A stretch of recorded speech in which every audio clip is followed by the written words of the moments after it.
Master শিখবো, selection শিখবো, clipboard, save, auto save এবং বর্ডার। এই কয়েকটা টপিক নিয়ে আজকে আলোচনা করবো। এভাবে করে প্রতিদিন 2টা 4টা 5টা এরকম যখন যতটুকু সুযোগ হয় সেই কোর্স মানে সেই টপিকগুলো আলোচনা করলে দেখবো যে আস্তে আস্তে আমাদের কোর্সগুলো কিন্তু শেষ হয়ে যাবে। এবং আমি চেষ্টা করতেছি যে এই মাসটা আগামী মাস শেষ হওয়ার আগে, অর্থাৎ আমাদের যে পরীক্ষা শুরু হবে, পরীক্ষা শুরু হওয়ার আগে যাতে আমরা মাইক্রোসফট অফিস অ্যাপ্লিকেশনের এগুলা শেষ করতে পারি। আমরা কিন্তু প্রায় অর্ধেকের মতো ক্লাস করেই ফেলছি। তো চলে যাই আমরা হচ্ছে টাইপ মাস্টারে। আপনাদেরকে বলছিলাম যে টাইপ মাস্টারটা হচ্ছে ই করে রাখতে, টাইপ মাস্টারটা ইনস্টল করে রাখতে। আমি টাইপ মাস্টারটা ওপেন করলাম। টাইপ মাস্টার হচ্ছে টাইপিং প্র্যাকটিস করার জন্য বেস্ট একটা সফটওয়্যার। এই সফটওয়্যারের মাধ্যমে যারা একবারে নতুন তাদের জন্য খুব আরাম টাইপ শেখা, এবং যারা পুরাতন তাদের টাইপিং স্পিডটাও আপনি এই সফটওয়্যারের মাধ্যমে বাড়াইতে পারেন। সেটা কিরকম আসেন আমরা স্টেপ বাই স্টেপ দেখি। তা আমি টাইপ মাস্টার সফটওয়্যারটা ওপেন করলাম, তারপরে কন্টিনিউ, এখানে একটা নাম দিলাম, যে কোনো একটা নাম, এন্টার দিলাম। এখানে দেখেন বিভিন্ন লেসন আছে, এটা হচ্ছে 1.1 1.2 এরকম ভাবে লেসন আছে। এছাড়াও এখানে দেখেন এই যে 2 3 এরকম ভাবে আলাদা আলাদা লেসন আছে। তো লেসন গুলো হচ্ছে আপনাকে কিভাবে শিখাবে সেটা একটু দেখাই। যেমন 1.2 দিয়ে শুরু করি, একবারে বিগিনিং লেভেলে যারা তাদের জন্য। তো এখানে দেখেন ASDF আলাদা আলাদা কালার দেওয়া আছে, JKL ক্লোন আলাদা আলাদা কালার দেওয়া আছে। কালারের সাথে কালার ম্যাচিং করে কোন আঙ্গুল কোন অক্ষরের উপর রাখতে হবে সেটা কিন্তু এখানে দিয়ে দিছে। অর্থাৎ এর উপরে হচ্ছে কানি আঙ্গুল, তারপরে হচ্ছে SDF, মাঝখানে GS বাদ দিয়ে JKL, তারপরে ক্লোন, এইভাবে দিয়ে আপনারা শুরু করবেন। এখন এখানে বলতেছে please press space to continue, আমি স্পেস দিলাম, আবার প্রেস স্পেস টু কন্টিনিউ, আবার স্পেস টু কন্টিনিউ। এই যে এখন বলতেছে নাও ট্রাই এ, অর্থাৎ এ লিখতে বলতেছে কি আঙ্গুল দিয়ে, কানি আঙ্গুল দিয়ে, এই এ। তারপর হচ্ছে SDF JKL ক্লোন, স্পেস। এইভাবে করে হচ্ছে প্রথমে আপনাকে শিখাইলো প্রথম আপনি কিভাবে শুরু করবেন। তারপরে হচ্ছে এই যে A A space S S space D, sorry DD space F F space, তারপর হচ্ছে কি জে জে। তো এইভাবে করে আপনি ধারাবাহিকভাবে একটার পর একটা টাইপ করতে থাকবেন, দেখবেন যে আপনার আস্তে আস্তে আস্তে আস্তে হাতের স্পিড বেড়ে গেছে তালে তালে। এটা শেষ করার পরে এটা লেসন 1.1 1.2 1.3 এইভাবে করে লেসন গুলো কমপ্লিট করতে থাকবেন। তারপরে হচ্ছে যখন আপনি মোটামুটি অনেকগুলা কি এই আপনি আঙ্গুল দিয়ে টাইপ করতে পারবেন না দেখা, তখন স্পিড বাড়ানোর জন্য এখানে একটা গেমস আছে, গেমসটাকে আপনারা প্লে করবেন। যেমন হচ্ছে বাবল গেমস আছে, এখানে একটা একটা অক্ষর আসে। এই যে দেখেন এখানে কিন্তু একটা একটা অক্ষর আসে, SFK এরকম। তারপরে হচ্ছে কি এখানে আছে বার আসে, দেখেন এই যে উপর থেকে এক একটা বার নামে, আপনি DAJAL এইভাবে স্পেস দেবেন, ওটা চলে যাবে। তো এইভাবে করে আপনি দেখবেন যে টাইপ করতে থাকবেন এবং আস্তে আস্তে এটার স্পিড বাড়তে থাকবে। এইভাবে করলেও আপনার দেখবেন যে টাইপিং স্পিড বাড়বে। তাছাড়া তাছাড়া এখানে আরেকটা আছে ক্লাউড, এখানে এটার মাধ্যমে হচ্ছে আপনি টাইপিং স্পিডটা বাড়াইতে পারেন গেমস এর মতো। আপনি এই যে এখানে যে ডান পাশ থেকে যে বাম দিকে যে এগুলা মেঘ গুলা যাচ্ছে, প্রত্যেকটা মেঘের ভিতরে কিন্তু অক্ষর আছে, এই যে FAJA স্পেস DASSA স্পেস। তো এইভাবে করলে দেখবেন যে আবার স্পেস দিলে পরের ম্যাগে চলে যায়। তো এইভাবে করে আপনারা প্র্যাকটিস করবেন, প্র্যাকটিস করলে দেখবেন যে আস্তে আস্তে করে আপনাদের হাতের স্পিড বাড়বে। যদিও আমাদের টাইপিং এখন আগের মতো অনেকটাই টাইপিং এর কাজ কমে আসছে, কারণ হচ্ছে আমরা ভয়েসের মাধ্যমে টাইপ করতে পারি বা কোনো পিকচার থেকে সরাসরি টাইপে কনভার্ট করতে পারি। সেটা কিভাবে করবো সেটা আমরা সামনের ক্লাসে স্টেপ বাই স্টেপ শিখবো। আর নিজস্ব প্রয়োজনীয় অনেক কিছু লেখা লাগে যেগুলো আসলে ভয়েস দিয়ে বা হচ্ছে আপনার কাগজ দিয়ে তুলে নেওয়া যায় না। তো সেগুলো হচ্ছে আমাদের অবশ্যই হাতে লিখতে হয়, এই জন্য হাতের স্পিডটা থাকা খুব জরুরি। এবং আপনারা সবাই যাদের কম্পিউটার আছে সবাই হচ্ছে এই টাইপটা প্র্যাকটিস করতেই থাকবেন। টাইপ প্রতিদিন টাইপ প্র্যাকটিস করতে থাকবেন, কমপক্ষে প্রতিদিন আধা ঘন্টা টাইপিং প্র্যাকটিস করবেন, তাহলে দেখবেন যে কোর্স শেষ হইতে হইতে আপনার হাতের স্পিড খুব ভালো হাতের স্পিড হয়ে যাবে। বুঝতে পারছি? আচ্ছা, এই হলো আমাদের টাইপিং মাস্টার বা টাইপের স্পিড কিভাবে বাড়াবেন সেই ব্যাপারে। এছাড়াও আপনারা মাইক্রোসফট ওয়ার্ডে একটা সেন্টেন্স আছে, আপনাদেরকে অলরেডি আমি দিয়ে দিয়েছিলাম, সেটা হচ্ছে দি UUICK BROWN brown Fox JUMPSOVER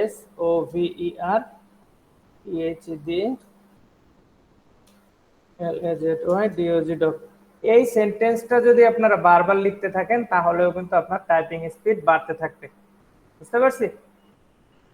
তো এই সেন্টেন্সটা বারবার করতে থাকবেন, তাহলে আপনার টাইপিং স্পিড বাড়বে। আপনি যদি কোনো জায়গায় চাকরি বাকরি নিতে যান তাহলে কিন্তু তারা আপনি ভয়েস দিয়ে টাইপ করতে পারেন নাকি হচ্ছে লেখা কনভার্ট করতে পারেন সেটা কিন্তু তারা দেখবে না। তারা কিন্তু আপনাকে দেখবে যে আপনি কত স্পিডে টাইপ করতে পারেন। প্রতি মিনিটে কমপক্ষে 20 ওয়ার্ড টাইপ করতে হবে, তাহলেই কোনো জায়গায় যদি কম্পিউটার সেক্টরে চাকরি করতে যান সেখানে কিন্তু টিকতে পারবেন, অন্যথায় কিন্তু কম্পিউটার অপারেটর সেক্টরে কিন্তু নিবে না। তো এই জন্য আলসেমি না করে হচ্ছে টাইপিং স্পিডটা বাড়াই নেবেন। আচ্ছা, 2 নম্বরে আসি হচ্ছে সিলেকশন টুল। সিলেকশন হচ্ছে কি, আমরা মাইক্রোসফটটা ওপেন করলাম, মাইক্রোসফটের মধ্যে যে আমরা যে কাজ বাজ করি সেই কাজগুলাকে যদি আমরা বিভিন্ন ইফেক্ট দিতে চাই, অর্থাৎ মাইক্রোসফট অফিসে আমরা যে মাইক্রোসফট অফিসে আমরা যে কাজগুলো করি এটা আসলে কি, এখানে কিন্তু কাজ দুইটা। একটা হচ্ছে কি লেখা এবং লেখার ফরম্যাটিং করা, এই দুইটা কাজের জন্যই কিন্তু আমরা মাইক্রোসফট ওয়ার্ড ব্যবহার করি। শুধু টাইপ করতে হবে এবং টাইপের ফরম্যাটিং করতে হবে, টাইপের বিভিন্ন স্টাইল করতে হবে, ডিজাইন করতে হবে। তো যত যাই করি না কেন আমাদের প্রথমে কিন্তু সেই কন্টেন্টটা বা টেক্সটটাকে সিলেক্ট করতে হবে। এখন এই সিলেক্ট করার জন্য বিভিন্ন কৌশল আছে, আমরা চলেন সেই কৌশলগুলো দেখি কিভাবে সিলেকশন করতে হয়, অর্থাৎ সিলেকশন কিভাবে কাজ করে। তো প্রথমেই আসে, আমরা যদি একটা লাইন সিলেক্ট করতে চাই তাহলে হচ্ছে লাইন বরাবর সামনে ক্লিক করলে দেখেন এক একটা লাইন সিলেক্ট হয়ে যাচ্ছে। এই হচ্ছে লাইন সিলেক্ট করার সিস্টেম, যে লাইন বরাবর সামনে ক্লিক করলেই, সামনে বলতে লাইন বরাবর বাম পাশে যদি ক্লিক করি তাহলে হচ্ছে এক একটা লাইন সিলেক্ট হয়। 2 নম্বরে হচ্ছে আমরা যদি কোনো ওয়ার্ড সিলেক্ট করতে চাই তাহলে ওয়ার্ডের উপরে ডাবল ক্লিক করব, তাহলে আমাদের ওয়ার্ড সিলেক্ট হয়ে যাবে। ঠিক আছে? এখানে বাংলা দেখে অনেক সময় অসুবিধা হয়, তবে ইংরেজির ক্ষেত্রে দেখবেন যে প্রত্যেকটা ওয়ার্ড বাই ওয়ার্ডই সিলেক্ট হয়ে যায়। তো ডাবল ক্লিক করার মাধ্যমে হচ্ছে আমরা এক একটা ওয়ার্ড সিলেক্ট করতে পারি। আর যদি আমরা একটা সেন্টেন্স সিলেক্ট করতে চাই, যেমন এই একটা সেন্টেন্স বা একটা প্যারা, সেন্টেন্স সিলেক্ট করতে গেলে হচ্ছে আমরা ট্রিপল ক্লিক করব, অর্থাৎ 3টা ক্লিক করলে সেন্টেন্সের ভিতরে যদি আমরা 3টা ক্লিক করি তাহলে হচ্ছে একটা সেন্টেন্স সিলেক্ট হবে। তারপরে হচ্ছে যদি আমরা অল ডকুমেন্ট সিলেক্ট করতে চাই, আমার এখানে যতগুলো পেজ থাকে, যাদের ধরেন 100 পেজও যদি থাকে, সেটাকে যদি আমরা একসাথে সিলেক্ট করতে চাই তাহলে হচ্ছে আমরা কিবোর্ড থেকে কন্ট্রোল এ চাপ দেব, কন্ট্রোল এ মানে অল সিলেক্ট। আর কিবোর্ড দিয়ে না চাপলে এই যে এখানে দেখেন সিলেক্ট অপশন, এই যে সিলেক্ট অল, এটার উপরে ক্লিক করলেই হচ্ছে সব সিলেক্ট হয়ে যাবে। এছাড়াও যদি আমরা নির্দিষ্ট রেঞ্জে সিলেক্ট করতে চাই, যেমন এখান থেকে শুরু করে যদি আমরা এই পর্যন্ত সিলেক্ট করতে চাই বা এখান থেকে শুরু করে আমি এই পর্যন্ত সিলেক্ট করতে চাই, তাহলে আমরা মাউস কার্সর প্রথমে রাখবো, এরপর হচ্ছে শিফট চাপ দিয়া যেই পর্যন্ত সিলেক্ট করব সেখানে যদি ক্লিক করি তাহলে ওই পর্যন্ত সিলেক্ট হয়ে যাবে। এটাও একটা সিলেকশন করার কৌশল। আচ্ছা, এরপরে আরেকটা জিনিস হচ্ছে আমরা কন্টিনিউয়াসলি সিলেক্ট কেমনে করব। ধরেন আমি যদি এই এই লেখাটা সিলেক্ট করি, তারপরে যদি আবার এই লেখাটা সিলেক্ট করতে চাই তাহলে এই লেখাটা ডিসিলেক্ট হয়ে যাচ্ছে। আবার যদি আমি এই লেখাটা সিলেক্ট করি তাহলে এই লেখাটা ডিসিলেক্ট হয়ে যাচ্ছে। তো আমরা যদি চাই যে কন্টিনিউয়াসলি সিলেক্ট করব, সেক্ষেত্রে আমাদের কি করতে হবে, কন্ট্রোল চাপটা ধরে সিলেক্ট করতে হবে। যেমন আমি প্রথম হচ্ছে একটা সিলেক্ট করতে হবে, তারপর হচ্ছে কন্ট্রোল চাপটা ধরে হচ্ছে আবার দ্বিতীয় নাম সিলেক্ট করতে হবে, তারপর হচ্ছে তৃতীয়টা। এভাবে আপনার যতগুলো দরকার আপনি ততগুলো কন্টেন্ট একসাথে সিলেক্ট করতে পারবেন আলাদা আলাদা জায়গা থেকে। বুঝতে পারছেন? তো এই হচ্ছে আমাদের মোটামুটি সিলেকশন করার যতগুলো অপশন ছিল, প্রায় 6-7টা অপশন আছে, আপনাদেরকে দেখাই দিলাম। আপনারা অ্যাসাইনমেন্টেও কিন্তু এই জিনিসগুলো উল্লেখ করবেন যে কিভাবে ডকুমেন্ট সিলেক্ট করতে হয়। আচ্ছা, সিলেক্ট করার পরে এরপরে হচ্ছে আমাদের কি আছে, ক্লিপবোর্ড। আমরা এখন চলেন এই ক্লিপবোর্ড নিয়ে একটু আলোচনা করি। আমাদের হোম যে মেনুটা আছে, হোম মেনুর মধ্যে যে রিবনটা, হোমের উপরে ক্লিক করলে যে রিবনটা আসে, আমরা জানি যে এটা হচ্ছে রিবন।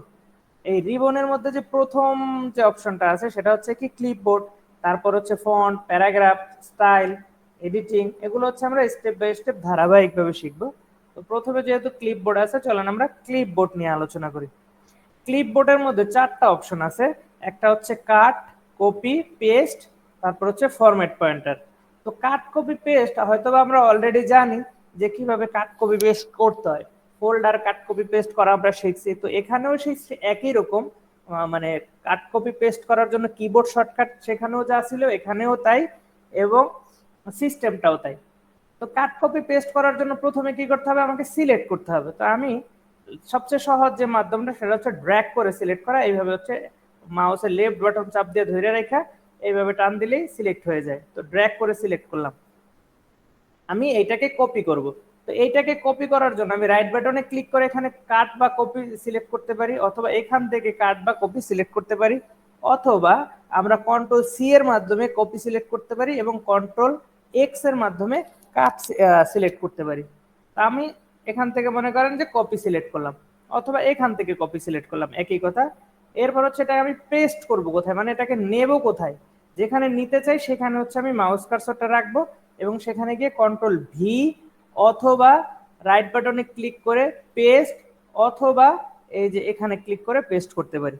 আপনি 3ভাবেই করতে পারবেন, আপনার যেভাবে করতে ভালো লাগে সেভাবেই করতে পারবেন। এবং আপনি যদি একবার কপি করে একাধিকবার পেস্ট করতে চান সেটাও করতে পারবেন, মানে একবার কপি করার পরে যতবার খুশি ততবার আপনি পেস্ট করতে পারবেন এবং প্রতিবারই পেস্ট হবে। এরপরে আছে এখানে ফরম্যাট পেইন্টার। ফরম্যাট পেইন্টারের কাজ হচ্ছে কোনো জিনিসের ফরম্যাট কপি করা। যেমন আমি এখানে একটা এই টেক্সটটাকে সিলেক্ট করলাম, এখানে একটা বোল্ড করলাম, ইটালিক করলাম, আবার এটাকে একটা কালার দিলাম, ঠিক আছে। তো এখন এটার মধ্যে আমি কয়টা ইফেক্ট দিলাম, মোটামুটি 3টা ইফেক্ট দিলাম। এখানে আপনি আরো একাধিক ইফেক্ট দিতে পারেন, অন্য অন্য ইফেক্ট আছে, আমি আপাতত 3টা ইফেক্ট দেখাইলাম।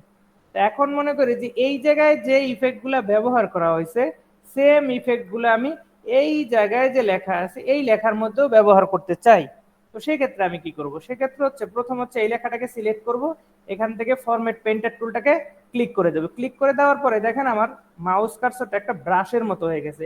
এরপরে যেখানে আমি এটাকে পেস্ট করতে চাই, মানে এই কপি, এই কালারটা, এখানের যে ফরম্যাটটা আছে এই ফরম্যাটটা যেখানে আমি দিতে চাই সেই টেক্সট গুলাকে আমাকে এভাবে সিলেক্ট করতে হবে। আমি সিলেক্ট করে দিলাম, দেখেন এখানেও কিন্তু সেই কালার লাল হয়ে গেছে, ইটালিক হয়ে গেছে, বোল্ড হয়ে গেছে। বুঝতে পারছি? তো এইভাবে হচ্ছে আমরা ফরম্যাট পেইন্টার দিয়ে এক জায়গা থেকে আরেক জায়গার ফরম্যাট কপি করতে পারি। এরপরে আসেন সেভ করা। কিভাবে আমরা একটা ডকুমেন্টকে সেভ করব। সেভ করার জন্য হচ্ছে 2টা অপশন, একটা হচ্ছে সেভ অ্যাজ আর একটা হচ্ছে সেভ। আপনার যদি ডকুমেন্ট অলরেডি তৈরি করা থাকে, অর্থাৎ আপনি অলরেডি এক জায়গায় সেভ করছেন, সেখানে হচ্ছে আপনি এখন নতুন করে যেটা দেখছেন সেটা আবার সেখানে ওভাররাইট করতে চাচ্ছেন, সেই ক্ষেত্রে হচ্ছে শুধুমাত্র সেভ দিবেন। আবার আপনি যদি কোনো ডকুমেন্ট প্রথমবার তৈরি করছেন এবং সেভ করেন নাই এখনো, সেই ক্ষেত্রে হচ্ছেও সেভ ক্রিয়েট করবেন। কিন্তু যদি এরকম হয় যে আপনি একটা সেভ করছেন, সেখানে হচ্ছে আপনি এটার ফরম্যাট চেঞ্জ করতে চান বা অন্য লোকেশনে চেঞ্জ করতে চান, সেক্ষেত্রে হচ্ছে আমরা কি করব, এখান থেকে সেভ অ্যাজ ক্লিক করব। আপনি প্রথমবার সেভ করার ক্ষেত্রেও সেভ অ্যাজ সিলেক্ট করতে পারেন, কোনো অসুবিধা নেই। তো আমরা এই ডকুমেন্টটাকে মনে করেন এক জায়গায় সেভ করব। সেভ করার জন্য কি করলাম, সেভ অ্যাজ এ ক্লিক করলাম। সেভ অ্যাজ এ ক্লিক করার পরে এখান থেকে এরকম একটা ডায়ালগ বক্স আসবে, যেখানে আপনি আপনি বলে দিবেন যে এটা আসলে কোথায় সেভ করবেন। মনে করেন আমি এই ডকুমেন্টটা নিউ ভলিউম এফ এ সেভ করব, তাহলে এফ এ প্রবেশ করলাম। এফ এ প্রবেশ করার পরে মনে করেন এখানে আমি নতুন একটা ফোল্ডার তৈরি করব, সেই ফোল্ডারের মধ্যে আমি এই এটা ফোল্ডার ফাইলটাকে সেভ করব। তাহলে এখানে এই যে নিউ ফোল্ডার নামে একটা অপশন আছে, এটার উপরে ক্লিক করলাম, দেখেন এখানে কিন্তু নতুন একটা ফোল্ডার তৈরি হয়ে গেছে। আমি ব্যাক স্পেস চাপ দিয়ে এটাকে নতুন একটা নাম দিতে পারি, যেমন হচ্ছে রাসেল দিলাম, RASEL, রাসেল দিলাম, ওকে দিলাম। আপনি যদি চান যে কোনো ফোল্ডারের নাম চেঞ্জ করবেন, সেটাও এখানে রাইট বাটন ক্লিকের মাধ্যমে যে রিনেম করে এটাকে নাম চেঞ্জ করতে পারবেন, অসুবিধা নেই। আবার এখান এটাকে ক্লিক করে যদি F2 বাটন চাপ দেন তাহলে কিন্তু এটা রিনেম অপশন চলে আসবে, আপনি এখান থেকে রিনেম করতে পারেন। তো ফোল্ডারটা তৈরি হয়ে যাওয়ার পরে এটার উপরে ডাবল ক্লিক করে আমি ফোল্ডারটা ওপেন করলাম। এরপরে হচ্ছে এই জায়গাটায় এই যে ফাইল নেম, এখানে হচ্ছে এই ফাইলটার নেম দিয়ে দিতে হবে। আপনি এই ফাইলটাকে কি নেমে সেভ করতে চান, কারণ আপনি যে নামে সেভ করবেন সেই নাম ধরেই পরবর্তীতে আপনি কিন্তু এই ফাইলটা ওপেন করবেন এবং আপনি ফাইলটা খুঁজে পাবেন। তো আমি এখানে একটা ডিড লিখে তারপরে সেভ দিচ্ছি। এখানে ফাইল সেভ অ্যাজ টাইপ, এখানে হচ্ছে সব সময় আপনারা যেটা করবেন সেটা হচ্ছে ওয়ার্ড ডকুমেন্ট দিয়ে রাখবেন। কিন্তু যদি আপনাদের মনে হয় যে এই ফাইলটা কেউ উইন্ডোজ অফিস 2007 বা 2003 মানে অনেক পুরান ভার্সনে যদি কেউ ওপেন করতে চায়, সেক্ষেত্রে হচ্ছে আমরা এই ওয়ার্ড ডকুমেন্ট 97 টু 2003 ডকুমেন্ট এখানেই দেই। তবে ম্যাক্সিমাম ক্ষেত্রে আমরা কি করি, ওয়ার্ড ডকুমেন্টে দিয়ে রাখি, কারণ এখন সবাই ওয়ার্ড ডকুমেন্টে ব্যবহার করে। আর পিডিএফ করতে চাইলে যে পিডিএফ এর উপরে ক্লিক করলে পিডিএফ হয়ে যাবে। তো ওয়ার্ড ডকুমেন্টের উপরে এখানে সিলেক্ট থাকবে, আর তেমন কোনো পরিবর্তন নাই। আমি এখানে যে সেভ এর উপরে ক্লিক করে সেভ করে ফেললাম। সেভ করার পরে আমরা এটাকে ক্লোজ করে ফেললাম। ক্লোজ করার পরে আমরা একটু যাই দেখি কোথায় আছে। আমি ওটাকে সেভ করছিলাম কোথায়, নিউ ভলিউম এফ এ ঢুকলাম। নিউ ভলিউম এফ এ এখানে দেখি রাসেল নামে একটা ফোল্ডার থাকার কথা। এই যে রাসেল নামে একটা ফোল্ডার আছে এবং রাসেল নামের ফোল্ডারের ভিতরে এই যে ডিড নামে একটা ওয়ার্ড ফাইল আছে। আমি এটার উপরে ডাবল ক্লিক করলাম, ডাবল ক্লিক করে আবার সেই সেম জায়গায় চলে আসলাম এবং এখানে আমি আবার পরের দিন মনে করেন আরো কিছু লিখলাম, পরের দিন আরো কিছু লিখলাম।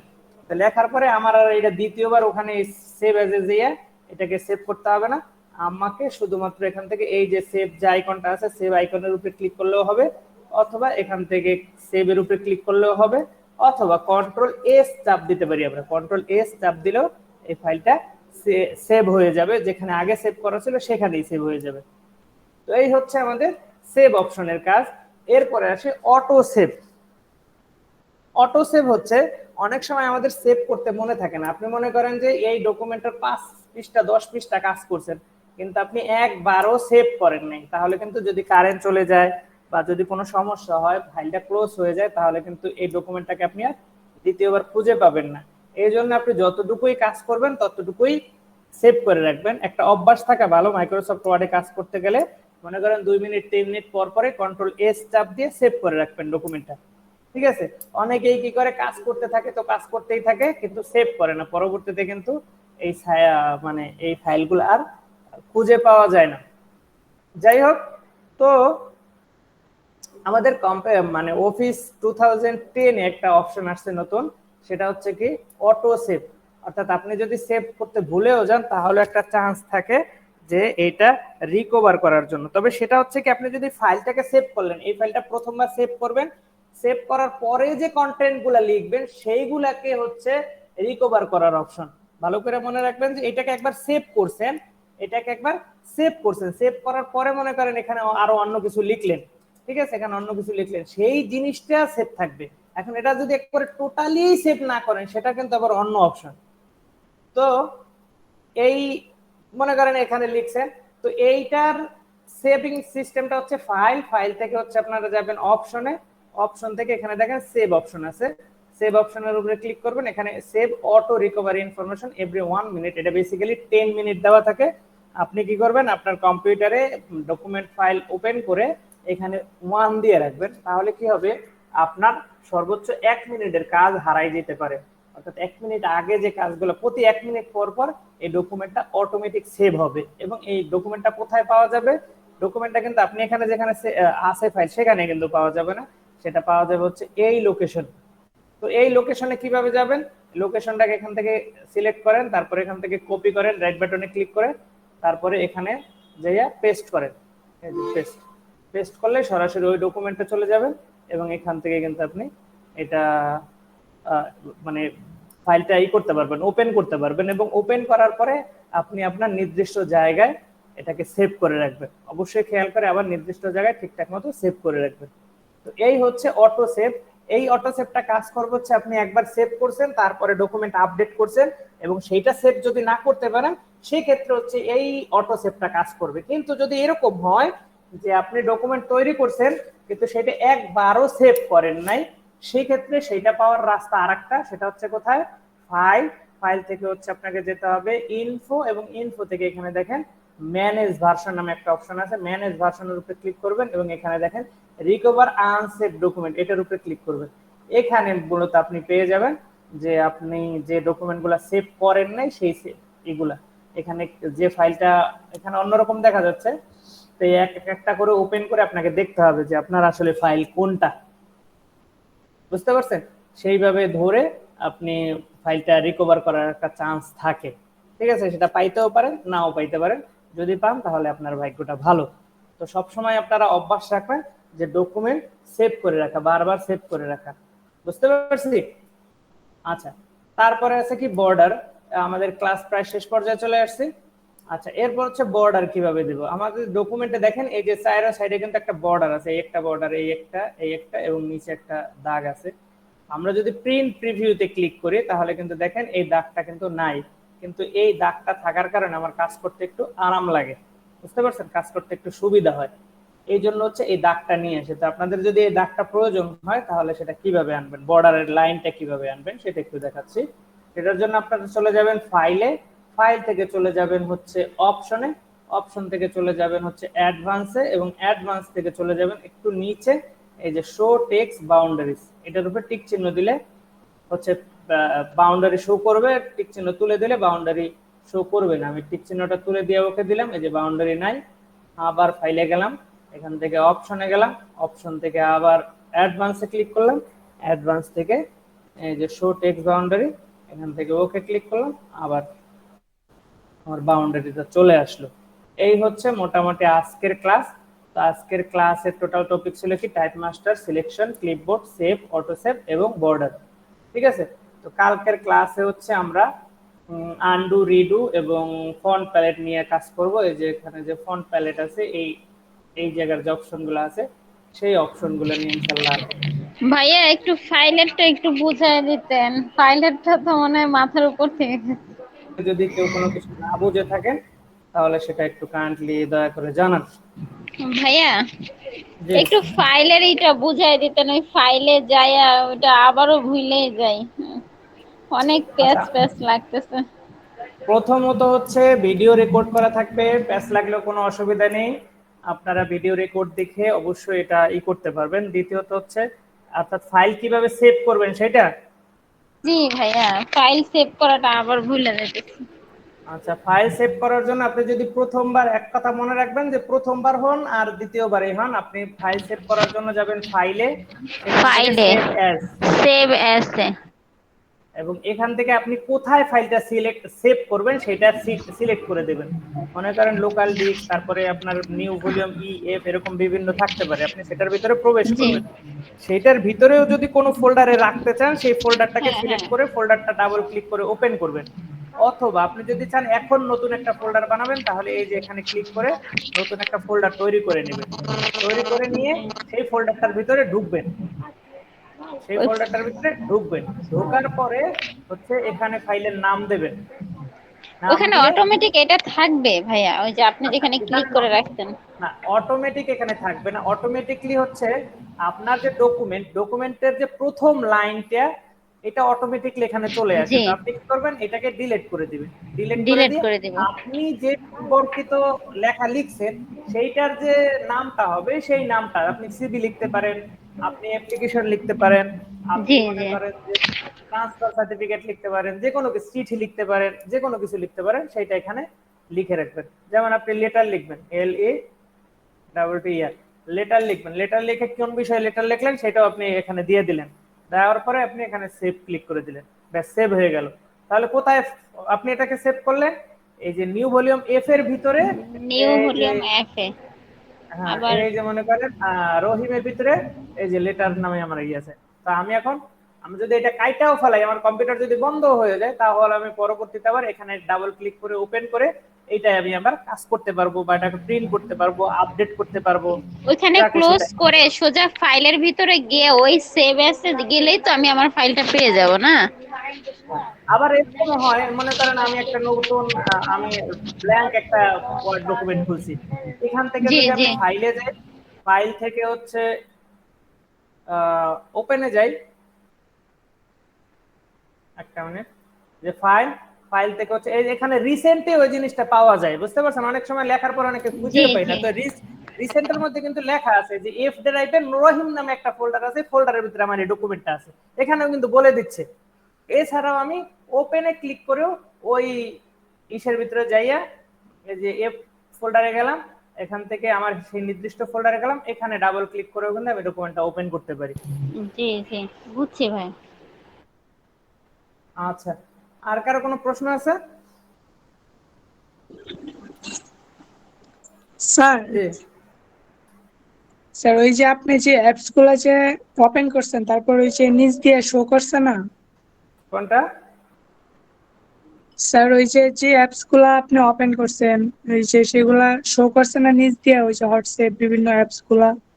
হ্যাঁ, এই যে এগুলা এগুলা জি স্যার, এটা কি কি বলে যেখানে শো করছে, এটা কি বলে?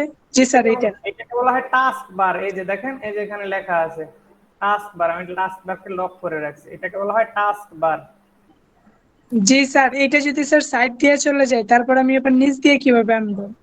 আচ্ছা, এটা যদি আনলক হয়ে যায়, দেখেন আমি লক খুলে দিলাম, এখন যদি আমি এই ডান সাইডে চাপ দিই ডান সাইডে চলে আসছে, দেখছেন? আবার যদি জি বাম স্যার। সাইডে দিই বাম সাইডে আসছে, উপরে চাপ দিলে উপরে চলে যায়। তো আমি নিচে নিতে চাইলে প্রথমে আগে আমাকে লক আছে কিনা সেটা দেখতে হবে। তা আমি আগে এখান থেকে টাস্ক বারের লকটা খুলে নিব। এই যে লকটাকে এখন খোলাই আছে। তা আমার যদি এরকম আটকানো থাকে তাহলে কিন্তু আমি এরকম টান দিলে আসবে না। রাইট বাটনে ক্লিক করে এটাকে আগে খুলবো লকটা, তারপর হচ্ছে এভাবে টান দেবো, টান দিয়ে নিচে নিয়ে আসলাম। এরপরে নিচে আইনা রাইট বাটনে ক্লিক করে টাস্ক বারের ভিতরে মাউস রেখে রাইট বাটনে ক্লিক করে লক দি টাস্ক বারের উপরে ক্লিক করলাম, টাস্ক বার লক হয়ে গেল। স্যার আরেকবার দেখাবেন প্লিজ? প্রথমে আপনাকে দেখতে হবে রাইট বাটনে ক্লিক করে এটা লক আছে কিনা। লক থাকলে লকটাকে খুলবেন, ওটার উপরে ক্লিক করলে জি লকটা স্যার। খুলে যাবে। এরপরে এইভাবে ধরে টান দেবেন, এইভাবে ধরে টান দেবেন। এই যে দেখেন, এই যে যেখানে মাউস চাপ দিয়ে ধরে রেখে যেখানে নিয়ে যায় সেখানে কিন্তু চলে যাচ্ছে, দেখছেন? জি স্যার, হয়েছে, ধন্যবাদ। আচ্ছা, এছাড়াও অনেক সময় আমাদের কিন্তু স্ক্রিন ঘুরে যায়। স্ক্রিন ঘুরে গেলে হচ্ছে কন্ট্রোল অল্টার অ্যারো বাটন চাপ দিলে স্ক্রিন সোজা হয়ে যায়। ও, বুঝছি স্যার। আচ্ছা, তাহলে সবাই ভালো থাকবেন নাকি? আল্লাহ হাফেজ।